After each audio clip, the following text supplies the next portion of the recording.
So yun guys, magandang gabi, no? So inabot na tayo ng gabi at anong oras na rin dumating tong ating bagong domino handle switch na may hazard, no? So na-order ko lang to sa Orange Shop. So ang kagandahan dito guys ay meron na siyang ayan, kung nakikita nyo, meron na siyang hazard at meron ng passing, no? So mamaya ikakabit natin to sa ating Honda Click kasi natanggal yung pinaka cover ng ating high and low. So wala tayong mabilan na na cover lang. So isang set talaga siya bibilin, no? So kaysa bumili tayo ng isang set, umorder tayo nitong domino para meron ng hazard tsaka yung passing, no, ng ilaw, yung high and low. So ipapakita ko sa inyo. Ito kasi guys yung nangyari, no? So ito, ayan, oh. So nawalan pa. Ito yung kung makikita nyo, ayun, oh. Wala na yung switch. So kaysa bibili tayo ng bagong isang set, wala namang mabibilan ng ganito lang, yung cover lang. So umorder tayo nito. So papalitan natin to para meron tayong hazard tsaka passing, no? So mamaya tatanggalin natin to. Itong cover na to sa ibabaw. Tapos may tornilyo yan dito guys. Ito tatanggalin din natin tong M. Itong M na to, no? Hindi lang masyadong halata kasi all black.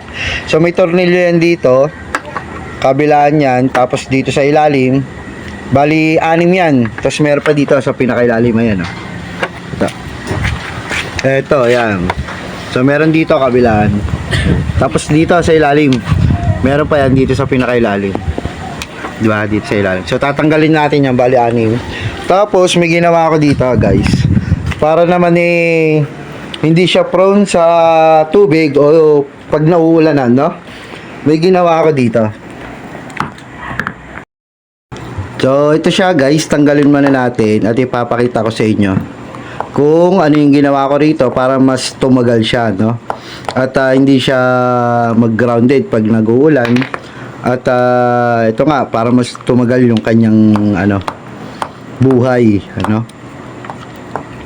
So ayan, tanggalin muna natin to. So ito ginawa ko guys, 2 tornilyo lang yan, 2 tornilyo lang. So ganito ginawa ko guys, kung mapapansin nyo sa loob, yan ang itsura. So nilagyan ko na siya ng glue stick, yung mga connection niya guys, kasi yung sa original hindi mo makikita yung mga hininang dito, tapos yung wire. So ang ginawa ko, nilagyan ko ng glue stick para kahit umulan siya hindi siya magpo-prone dun sa may mismong wire niya o sa hinang niya, no? Para at least kahit mabasa ng ulan hindi mag-grounded. So doon nagsisimula nagloloko yung ating mga switch. So ang ginamit ko lang dito guys, glue stick, no? Kasi mura lang ang glue stick. Kung pwede naman gumamit kayo ng epoxy glue. Yung epoxy glue parang yan, bato guys pagka natuyo. So talaga siguradong hindi mapapasokan ng tubig. Pero sa atin, okay na tong ating glue stick. Ayan. So tinapala ko lang siya para kahit umulan hindi mababasa yung ating hinang. So ito guys, tinanggal ko rin to, no? Ito, kung makikita nyo yung tornilyo na to, itong na to, yung pael na to. So natatanggal yan. Tapos ito, tinanggal ko rin yung 2 tornilyo para mailabas natin to. Nahuhugot naman to guys, ilabas nyo lang. Para pag nailabas to, may lalagay nyo, malalapatan nyo ng maganda yung wire dito. Malalapatan nyo ng maganda ng glue stick, no? So lang, diskarte guys, kung saan kayo mapapadali. Pero mas maganda kung makokoberan nyo yung bawat hinang niya, kasi yung hinang niyan may labas pang wire yan. So possible pag umulan mababasa siya. So may possible na mag-grounded, no? Kaya lalagyan natin ito para mas tumagal itong ating switch, no? Yung handle switch natin na left, no? Domino. Kasi guys, ito kung mapapansin nyo, kitang-kita sa gilid, no? Yung pinakagilid, diyan papasok yung tubig. Ayan.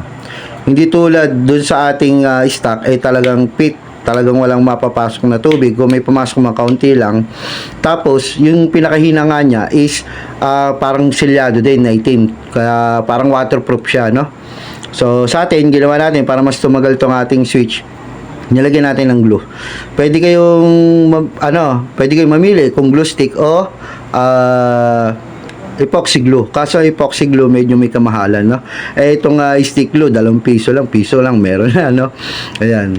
So, tapos ikakabit na natin to doon sa ating handle switch na left kasi nga nawala yung ating cover.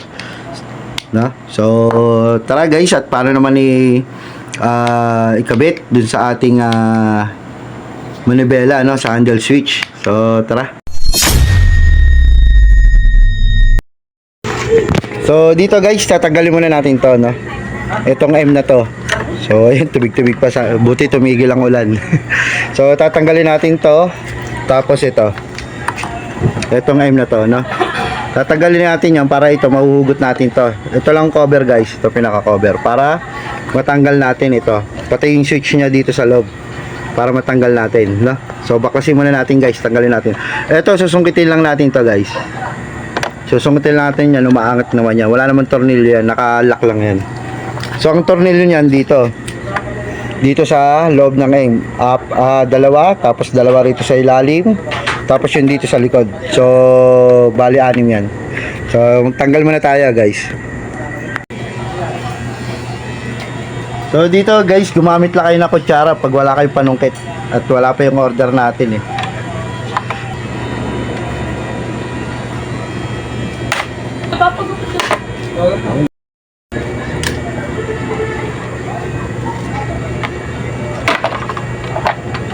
So, ayan guys, no? Ayan, tanggal na. So, pag natanggal ito guys, tulak nyo lang pataas. So, matatanggal nyo na yan. Tapos, ang susunod natin tatanggalin guys, ito yung sinasabi ko sa inyo. Ayan, so may tornilyo dito, tsaka dito sa kabila, no? Tapos dito sa ilalim. Ayan, yung dalawa rito. So, ayan guys, so kabilaan. So, kabilaan yan. Tapos dito sa pinakailalim. So, meron pa yung tornilyo dito. Tatanggalin natin. Ay, ito. Ito. Ayan, o. Ito siya guys, o. So, ito. Ayan. So, magtanggal muna tayo guys.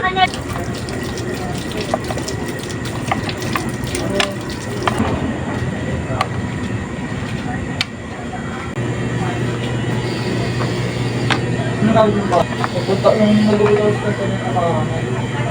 So, matibay din. Kasi kami may Tapos ito guys, para mahugot natin, angat-angatin lang natin to. Ayan, o. Natatanggal yan kasi natanggal na natin yung tornilyo, no? So, ang gagawin natin yan, papunta dito guys. Ito pala sa gabal. Tatanggalin muna natin to. Tanggalin muna natin to para walang ano, no? Yan, so natanggalin na natin to guys. Yan. tapos na kumain ka na.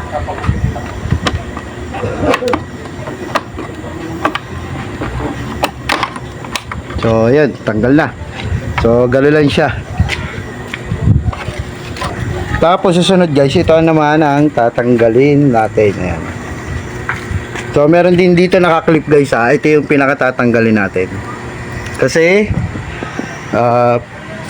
plug and play na lang to guys. Ayun, o. So, kapares lang yan. Yan, so ito lang siya. Ayan, o. Pares yan, nilalagay natin yan dyan. So, tatanggalin muna natin. Dito guys, kung makikita nyo, may tornilyo pa yan. Ayun, sa ilalim. So, isang tornilyo, tatanggalin na natin yan. Yan. So, ito siya guys, no? Tanggal na. Tapos ito guys, tatanggalin lang natin dito sa may bakal, no? Kasi nakatusok siya. So, pigayin nyo lang. Then, hatakin nyo pataas. Tapos, ito lang pipindutin nyo guys. Para mahugot. Ito. Tapos, pagkapindot nyo, tulak pataas para mahugot.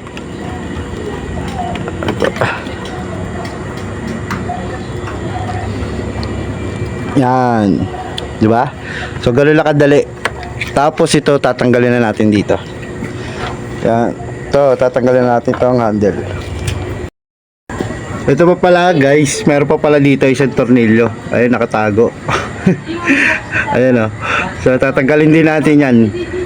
Dalawang pala yung kabilaan guys. So ito tatanggalin na rin natin para mahugot na natin tong ano, switch, no, yung handle switch. Nakaka sa back plate eh. So ito na siya, tanggalan natin.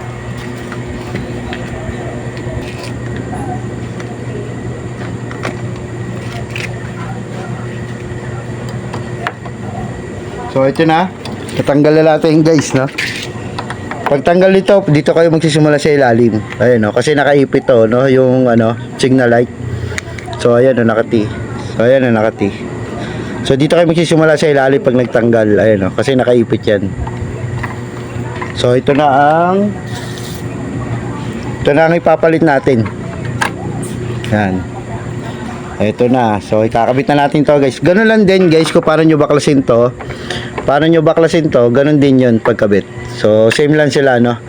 Pinagkaiba lang, ito may hazard tsaka passing. So kabit muna natin. So ito pala guys, bago nyo ikabit, ayan, no. So meron siyang bilog rito, no, no, nakausli. So bawasan nyo lang ng kaunti. Kasi yung dito sa loob ay hindi papasok doon sa loob. Yung may butas kasi dito, hindi papasok. So ito, bawasan nyo lang ng kaunti. Huwag nyo sagarin guys, para kumapit pa rin, no. Yan, no. So binawasan ko lang siya. Kahit plies lang guys, ipitin nyo lang ng plies para mabawasan. So yan. So yan, okay na. Ikakabit naman natin tong wire niya guys, para ma-testing na natin. So pagkabit ito, gano'n lang din. Sasalpak nyo lang. Ayun, no. Okay, tapos sasabit nyo lang dito sa may pinakabakal niya.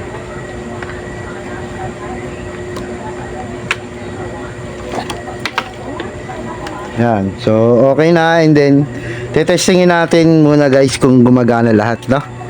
So layo natin tong camera. So ayan, high beam, try natin. So okay siya guys, low beam, high beam, low beam. Tapos passing. Yan, oh. Gumagana. Kabilaan guys, ito yung passing. Signal light. Ayan sa left, tapos right. Yan. Hazard. So okay, no? So tingnan natin kung pati sa likod meron. Baka mamaya wala sa likod no. Ayun. So okay na okay yung ginawa natin, no? DIY na ano to? Handle switch na may hazard. Ayun, no? So okay na okay, nag-hazard. Try pa natin yung passing. Yan, no? Ito guys, ginagamit yung passing para pag kayong may kasalubong ka, pwede mo siyang paunahin or ikaw mauna, parang signal yan, no? Ayan, no? Tapos yung left na single, ano, signal light, tapos right, ayan, tapos hazard. So okay na, no? At meron na tayo. Tapos high, oh, low, high, low. So okay na guys. So ikabit na natin yung mga play rings.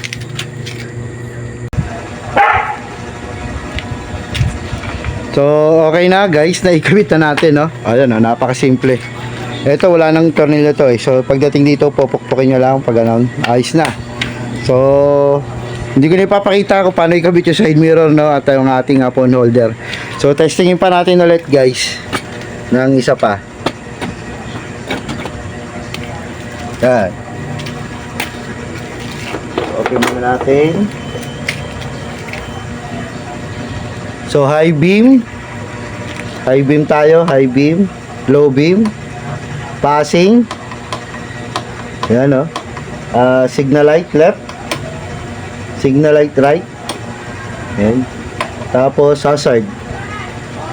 So okay na, goods na goods, no.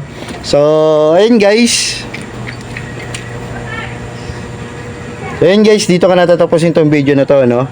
At sana may natutunan kayo kung paano ikabit yung ating domino handle switch na may hazard, no, at passing. So ganun lang siya kasimple. So, di ba? Meron na tayong hazard, tsaka meron na tayong passing. Di ba? Meron na tayong passing. Ayos, ayos. So yun guys. Hanggang dito na lang at kung meron ka natutunan, palike itong video at kung may comment ka, pa-comment na lang dyan sa baba. No? At huwag kalimutan mag-subscribe ng ating channel. No? I-share nyo na rin guys. Susunod, rides naman tayo guys. So, shinare ko lang sa inyo to. Itong domino handle switch na left, no? Na may hazard at passing. Ayan. So, ayan. Hanggang sa muli and ride safe.